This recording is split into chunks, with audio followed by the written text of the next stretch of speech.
Welcome दोस्तों।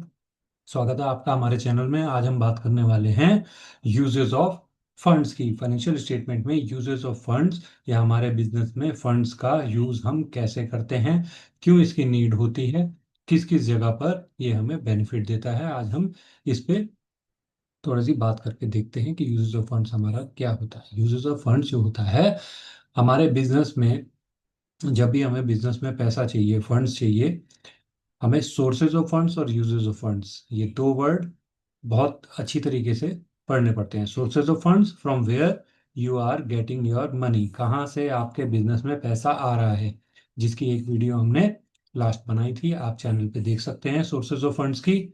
उसमें आपको पता चलेगा कि सोर्सेज क्या होते हैं। जब उन सोर्सेज से पैसा हमारे पास आ जाता है, हमारे बिजनेस में आ जाता है, तो उस पैसे को हम किस किस जगह पर किस तरीके से इन्वेस्ट करते हैं, इसको हम कहते हैं यूजेस। वेयर मनी गोज, हमारा सारा का सारा पैसा किस किस जगह पर डिवाइड हो रहा है। लैंड एंड बिल्डिंग में जा रहा है, प्लांट एंड मशीनरी में जा रहा है, फर्नीचर एंड इक्विपमेंट में जा रहा है, व्हीकल्स में जा रहा है। तो ये जो सारी चीज़ें होती हैं, ये होती हैं फिक्स्ड एसेट्स, जो कि हमारी बहुत लंबे समय तक हमारे बिजनेस में जो है हेल्प करेगी। इसलिए इनको क्या कहा जाता है, पहला पार्ट हो गया हमारा purchase of fixed asset, long term use के लिए जो भी एसेट्स में हम पैसा डाल रहे हैं। एक पार्ट तो हमारा ये काउंट हो जाता है, which helps in production and long term growth. Second, working capital requirement, short term use के लिए जो डेली हमारी ऑपरेटिंग एक्टिविटीज होंगी, किस प्रोडक्ट से रिलेटेड हम काम कर रहे हैं। परचेजेस ऑफ रॉ मटेरियल होगा, वहां पर पैसा। Payment of wages and salaries, electricity rent and expenses, inventory holdings, these kind of expenses need money on regular basis for ensuring smooth day and day to day operations, ताकि हमारी जितनी भी activities हैं उसमें कोई रुकावट ना आए। वहां पर हमें पैसा चाहिए, वर्किंग कैपिटल रिक्वायरमेंट में पैसा चाहिए, तो ये जो फंड्स होते हैं इनका हम यूज करते हैं। राइट। थर्ड है एक्सपेंशन एंड डाइवर्सिफिकेशन, जो भी हमारे पास मनी, हमारा कैपिटल इकट्ठा हुआ है, ओपनिंग न्यू ब्रांचेस में लगा सकते हैं हम, launching new products, entire entering new markets, किसी नए मार्केट में हमें कदम रखना है, शेयर्स खरीदने हैं या कोई इन्वेस्टिंग एक्टिविटी करनी है, which help business growth and profit increases, जिसकी वजह से हमारा बिजनेस जो है धीरे धीरे बढ़ेगा। जब हमने स्टार्ट करा था तब तो हमने अपनी कैपिटल लगाई, बिजनेस ने अपनी कैपिटल लगाई, थोड़ा सा लोन ले लिया, कर लिया। बाकी अगर हमें एक्सपेंड करना है तो और सोर्सेज हमें बढ़ाने पड़ते हैं, उन सारी की जानकारी हमने सोर्सेज ऑफ फंड्स वाले सेशन में देखी थी।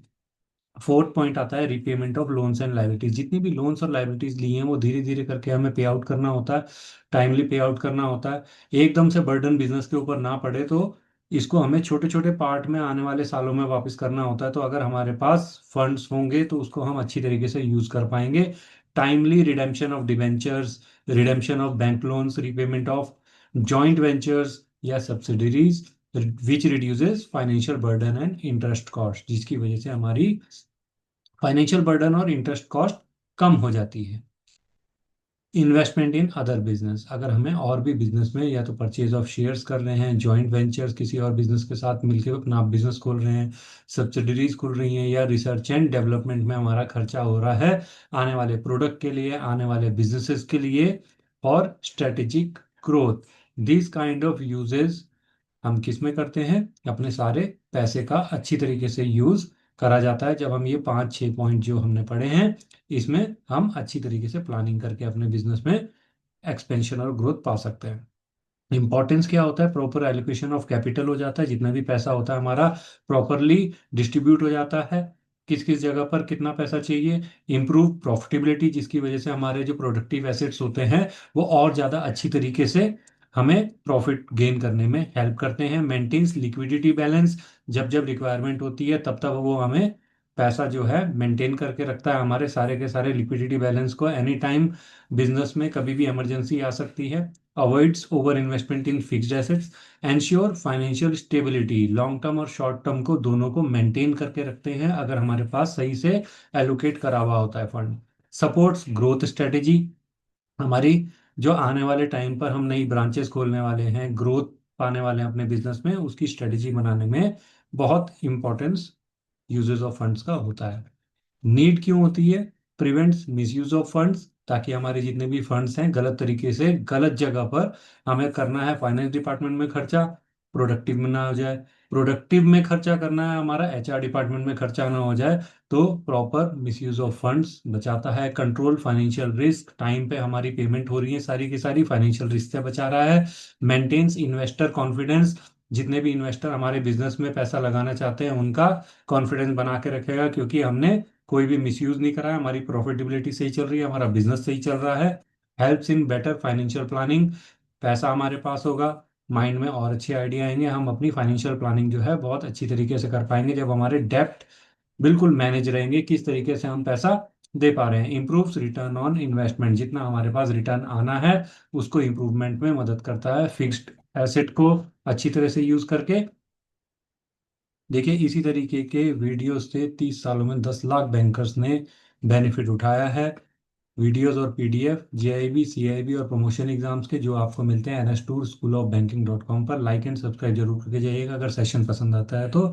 हमने यूजेस ऑफ फंड्स पढ़ा, उससे रिलेटेड एमसीक्यू किस तरीके के हो सकते हैं देख लेते हैं। Which of the following transaction represent use of funds in the cash flow from operating activities, जो ऑपरेटिंग एक्टिविटीज होती है, इंक्रीज इन अकाउंट रिसीवेबल उसमें आता है, या डिक्रीज इन अकाउंट्स पेबल आता है, ये एसेट की बात हो गई, लाइबिलिटी की बात हो गई, इंक्रीज इन इन्वेंट्री, या फिर ऑल ऑफ द अबव।